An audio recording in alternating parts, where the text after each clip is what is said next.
শুভেচ্ছা জানাচ্ছি, আমি মেহেদি হাসান। প্রথমে আপনাদের জানিয়ে রাখতে চাই, গো প্লাটার ইউটিউব চ্যানেল থেকে পর্যায়ক্রমে 50টিরও বেশি platter tips and tricks video আসবে। এটি সেই প্লেলিস্টের প্রথম ভিডিও। আজকে আমরা একটি কমন প্রবলেম বা টিপস আমরা শিখব।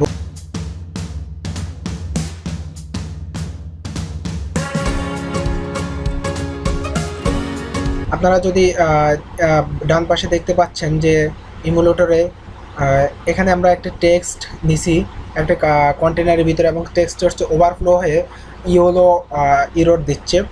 সো আসলে আমরা যখন বিভিন্ন কার্ড বা বিভিন্ন ছোট ছোট কিছু সেকশন তৈরি করতে হয় মোবাইল অ্যাপ্লিকেশনে, সো সেখানে আসলে আমাদের কিছু টাইটেল বা সাবটাইটেল অনেক বড় হয়ে যায় মাঝে মাঝে। সো সেই জিনিসটাকে আমরা আসলে হ্যান্ডেল করতে পারি না। আমরা হয়তো রেসপন্সিভ করে হ্যান্ডেল করতে চাই, বাট সেটা সেভাবেও করা যায়, বাট এই ইরোডটা আমরা অনেকে সলভ করতে পারি না। সো সেজন্য আমরা প্রথমে আজকে এই ইরোডটা কীভাবে সলভ করতে হয় সেটা আমরা দেখব। প্রথমে আমরা এখানে একটা কন্টেনার নিছি, রো নিছি, রোর ভিতরে আমরা একটা কন্টেনার দিয়ে একটা আইকন নিয়ে নিছি। দেন হচ্ছে আমরা একটা কন্টেনারের ভিতরে একটা টেক্সট রাখছি। টেক্সটটা আমরা একটু এখানে একটা ভেরিয়েবলের ভিতরে রেখে দিছি। সো একটু টেক্সটটা একটু বড় যাতে হচ্ছে ওভারফ্লো হয় সেই ধরনের টেক্সটে আমি রাখছি। সো প্রথমে যেটা এই প্রবলেমটাকে আপনারা ফাইন্ড আউট করার জন্য যেটা করতে হবে, প্রথমে আপনারা জাস্ট সিম্পলি ওভারফ্লো নামে টেক্সটের ভিতরে একটা প্রপার্টি আছে। সো সেটার সেই প্রপার্টিটা ইউজ করলেই আপনারা সেটা সলিউশন হয়ে যাবে। টেক্সট ওভারফ্লো এখানে যখন টেক্সট ওভারফ্লো দিবেন, এখানে ক্লিপস, ইক্লিপস, ফিড, ভিজিবল বিভিন্ন অপশন আছে। সো বেসিক্যালি হচ্ছে ইক্লিপসটাই ইউএক্স থেকে প্রিফার করে। সো আমি যদি এখানে একটু সেভ দিই, দেখেন। সো সেভ দেওয়ার পরে আসলে এখানে আমাদের তেমন কোনো পরিবর্তন হয়নি। সো আমরা আসলে অনেকে আসলে এই প্রবলেমটাই ফেস করি, অনেকে জানি যে ওভারফ্লো করলে হয়, হ্যাঁ, কিন্তু এই প্রবলেমটা ফেস করি যে কোনো পরিবর্তন হচ্ছে না। সো মূলত হচ্ছে এখানে সেটি যে টেক্সট ওভারফ্লো করবে, তাহলে আমাকে বলে দিতে হবে যে আসলে আমার এই টেক্সটটা কতটা, অর্থাৎ এটার একটা সাইজ বলে দিতে হবে যে আমার এই টেক্সটটা এই পর্যন্ত যাবে, তারপরে হচ্ছে সেটাকে আমার ওভারফ্লো করে দিবে।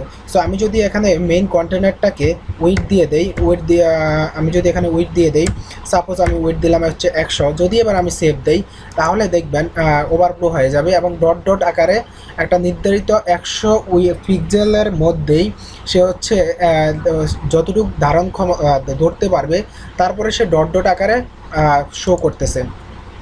সো এটাকে যদি আমরা একটু বাড়াই দেই, আমরা যদি 200 দেই, কন্ট্রোল সেভ দেই, তাহলে দেখেন টেক্সটটা আর একটু বাড়বে।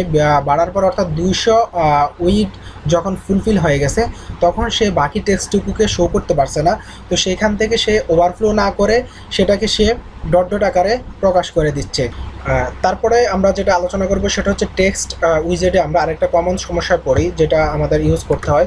সেটা হচ্ছে আমরা টেক্সটের ভিতরে কীভাবে মাল্টি লাইন স্ট্রিং আমরা প্রোভাইড করব, বাট মাল্টি লাইন স্ট্রিং আমরা কীভাবে টেক্সট উইজেটের ভিতরে প্রোভাইড করতে পারি।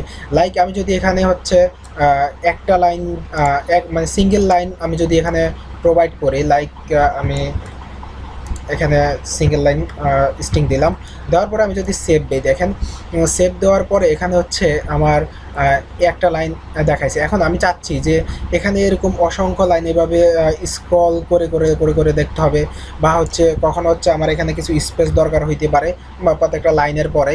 সো আমরা আসলে সেই জিনিসটা কিভাবে করব, কিভাবে মাল্টি লাইন স্ট্রিং আমরা, অর্থাৎ মাল্টি লাইন টেক্সট আমরা টেক্সট উইজেটের ভিতরে প্রোভাইড করতে পারবো। সেজন্য আপনাকে যেটা করতে হবে সেটা হচ্ছে এখানে 3টা ডাবল কোটেশন দিতে হবে। 3টা ডাবল কোটেশন দিয়ে আমি যদি এবার আরও এই শেষে 3টা দিয়ে শেষ করি, তাহলে হচ্ছে এই জিনিসটার ভিতরে আপনি মাল্টিপল লাইনের স্ট্রিং প্রোভাইড করতে পারবেন। হ্যাঁ, সো এখানে আমরা একটু দেখি শেষ পর্যন্ত। আচ্ছা, আমরা এখান থেকে দেখলাম যেটা হচ্ছে আমরা এখানে যখনই এই তিনটা কোটেশন দিয়েছি, এটা 3টা সিঙ্গেল কোটেশন দিলে হবে, 3টা ডাবল কোটেশন দিলে হবে।